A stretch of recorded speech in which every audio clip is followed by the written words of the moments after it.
रामराम मित्रांनो. एखादा व्यक्ती आपली गरज असेल तरच आपण दुसऱ्याच्या घरी भेटायला जातो, बरोबर आहे की नाही? सहज असं रस्त्यात आहे म्हणून भेटायला जात नाही. आपली काहीतरी अडचण असेल किंवा काहीतरी चर्चा करायची असेल त्यावेळेस आपण दुसऱ्याच्या घरी जात असतो. अन्यथा समोरच्याला जर काही आपल्याबद्दल चर्चा करायची असेल तर ते आपल्या घरी येत असतात. अशी एक सर्वसाधारण आपल्या समाजामध्ये पद्धत आहे. आणि मोठ्या व्यक्तींचं तर त्यात खरीच गोष्ट आहे. म्हणजे मोठे व्यक्ती असं उच्च पदस्थ असतील तर ते सहज बिगर बोलावता कोणाच्या घरी जात नाही आणि त्यांच्याकडे जे येतात ते त्यांचं काम घेऊन येतात. अशी एक पद्धत आपल्या समाजामध्ये आहे.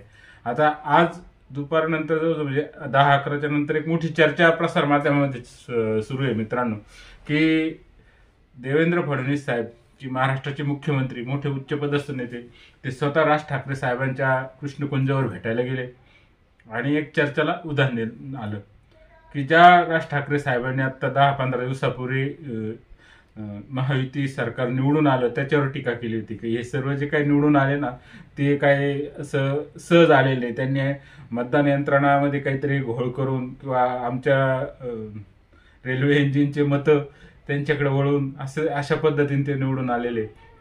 भाजपवर त्यांनी टीका केली नव्हती, पण अजितदादा किंवा त्यांचा एकंदरीत जे काही होरा होता त्या चर्चेचा, आपल्या कार्यकर्त्यांपुढे भाषण करण्याचा, की हे जे काही सरकार आलेले ते ईव्हीएम म्हणजे मतदान मशीन यंत्रणा हॅक करून आलेलं आहे असा एक त्यांचा आरोप होता.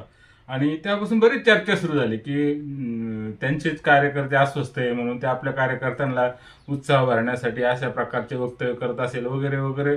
2-4 दिवस बऱ्याच बातम्या त्याच्या झाल्या. आणि काही म्हणा मित्रांनो, म्हणजे राज ठाकरे साहेबांच्या पक्षाचा एकही आमदार नसताना किंवा एकही कोणी काही उच्च म्हणजे सदस्य नसताना विधानसभेत म्हणा किंवा संसदेमध्ये म्हणा, तरी पण राज ठाकरे साहेबांचं एक वलय जे आहे ते प्रचंड मोठं आहे. त्यांच्या शब्दाला समाजामध्ये मान आहे आणि मतदान करता का नाही ती गोष्ट वेगळी, परंतु त्यांच्याकडं जनमत खेचण्याची जी अद्भुत शक्ती आहे ना त्याला तोड नाही मित्रांनो. त्या अद्भुत शक्तीच्या जोरावरच मोठमोठे लोक त्यांच्याकडे जातात. देवेंद्र फडणवीस गेले आणि मोदींची सुद्धा त्यांची चर्चा झालेली आपण बघितलं असेल. माननीय शरद पवार साहेबांची सुद्धा त्यांची चर्चा झालेली. अशा प्रकारे एक वलयांकित नेतृत्व म्हणजे राजसाहेब ठाकरे. अशा नेतृत्वांना भेटायला ज्यावेळेस महाराष्ट्राचे मुख्यमंत्री जातात त्यावेळेस चर्चा होणं, त्याच्यावर वहापोह होणं हे अपरिहार्य मित्रांनो. असेच आज ती भेट झाली आणि फडणवीस साहेबांनी सांगितलं की मी सहज इकडे आलो होतो म्हणून, आणि मी मुख्यमंत्री झाल्यानंतर राज साहेबांनी मला अभिनंदनाचा फोन केला होता. त्यावेळेस आमचं ठरलं होतं की मी तुमच्या घरी येईल व, आणि त्या दृष्टीनं आज मी त्यांची भेट घेण्यासाठी आलेलो आहे. तिथं मी ब्रेकफास्ट केलेला आहे, नाश्ता केलेला आहे आणि जवळजवळ 1 तास त्यांच्या गप्पा गोष्टी झाल्या. आता ते जरी किती म्हणत असले आमच्या राजकीय चर्चा झाल्या नाही किंवा आमच्या राजकीय संदर्भात कोणतेही संभाषण झालं नाही, तरी पत्रकार म्हणा किंवा इतर सामान्य म्हणा किंवा राजकीय दृष्टीनं जे लोक अभ्यास करतात ते काय मान्य करायला तयार नाही की ज्यावेळेस एखादे 2 मोठे राजकीय नेते एकत्र येतात आणि त्यांच्या भेटीमध्ये राजकीय चर्चा होईल असं न होईल असं कधीच होणार नाही मित्रांनो. त्यांची राजकीय चर्चा होईलच ना.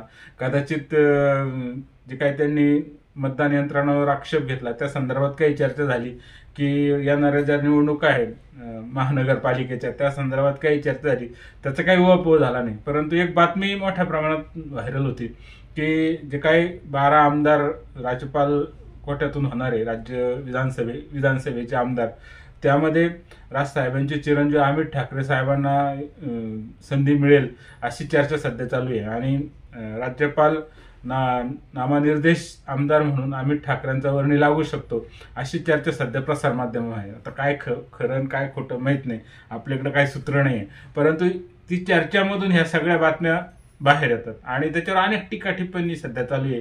राऊत साहेबांनी सांगितलं की त्यांनी एक शिवाजी पार्कवर कॅफे उघडलेला आहे. सुषमाताई आमदार आपल्या त्या पण त्याच्यात हात धुवून घेतलेला आहे त्यांनी. आणि मॅनेज झालेले नेते म्हणून राजसाहेबांकडे उंगली निर्देश त्यांनी केलेला आपण बघितलं असेल. तर अशा सगळ्या पार्श्वभूमीवर ही चर्चा सध्या होते मित्रांनो. आणि चर्चा होणं साहजिकच आहे. ज्यावेळेस 2 मोठे नेते, वेगवेगळ्या पक्षातले नेते एकत्र येतात त्या नेत्यांनी आता 10-12 दिवसापूर्वीच ह्या आमदार निवडून येणाऱ्यांवर शंका घेतली आणि त्या पार्श्वभूमीवर आपल्या प्रदेशाचा मुख्यमंत्री त्यांची गाठ घेतो म्हटल्यावर राजकीय चर्चेला उधाण येणार मित्रांनो.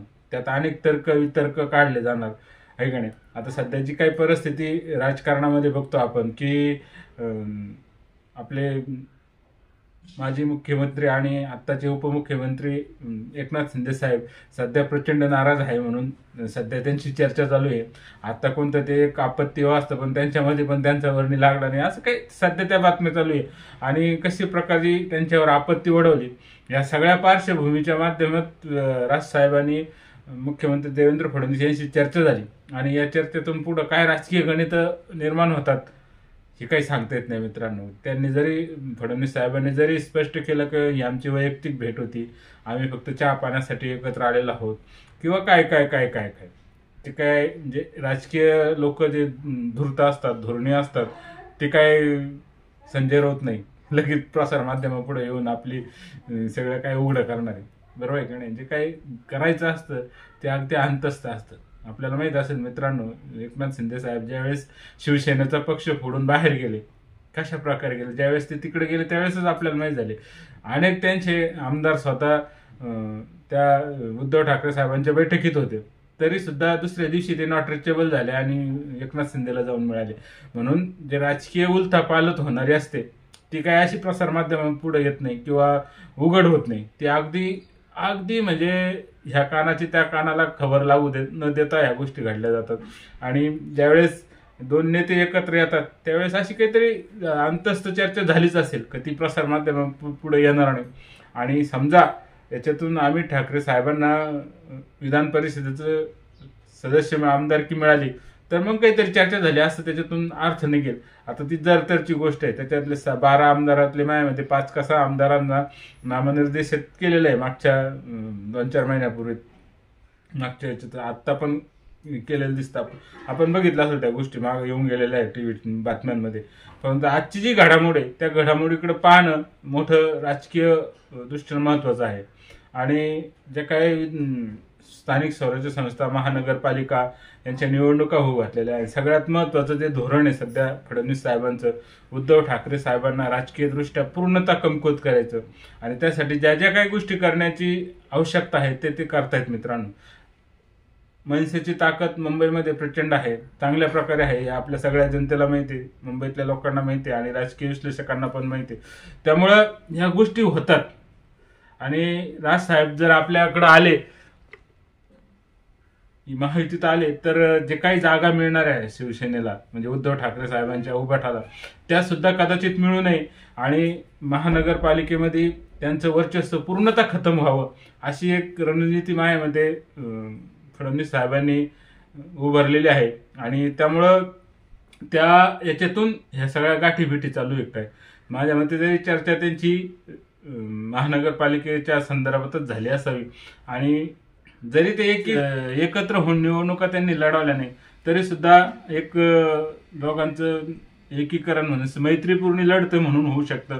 आणि याच्यातून उद्धव ठाकरे साहेबांचे जे काही पक्ष आहे त्याला जास्तीत जास्त खिळखिळ कसं करायचं ही रणनीती सध्या त्यांची आखली असावी आणि त्याच्यातूनच अमित ठाकरे साहेबांना विधान परिषदेची सदस्यत्व देऊन त्याची परतफेड केली जाऊ शकते काय माहित नाही मित्रांनो. परंतु भेटीत चर्चा होणारच आहे की नाही. त्याच्यातून अनेक अर्थ काढले जाणार, विरोधी पक्ष टीका करणार, जे काही विश्लेषक आहे त्याच्यातून त्यांच्या डोक्यात ज्या कल्पना येतात ते मांडणार. याला अपरिहार्य आहे मित्रांनो.